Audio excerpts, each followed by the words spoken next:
Panoorin nga natin itong mga idol at pakinggan natin ang sabi ni Pangulong Marcos sa zero billing.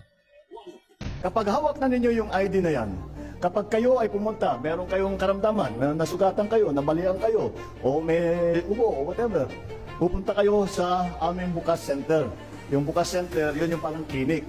Yung mga pwedeng ayusin na mabilis, di aayusin nila. Sasabihin kung tatahi lang yung o i-reset yung buto, o bibigyan kayo ng gamot. Kung pwede nang umuwi, tapos naman, uuwi na po kayo. Kung kailangan pa ninyo magpatingin, kailangan kayo ma-ospital, pwede kayong pupunta sa government hospital.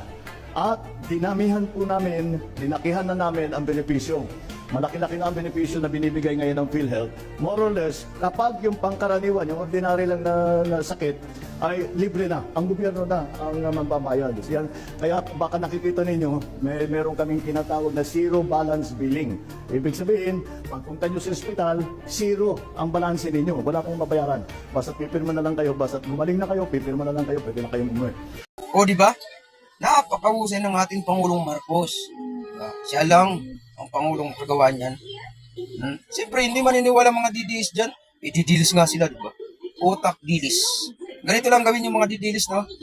Umakyat kayo sa punong nyog o sa bubong ng bahay nyo, tumalong kayo. Kapag mapilayan kayo o nag-crack yung bungo nyo, pa-hospital kayo para malaman nyo yung totoo nga yung sinasabi ni Pangulong Marcos.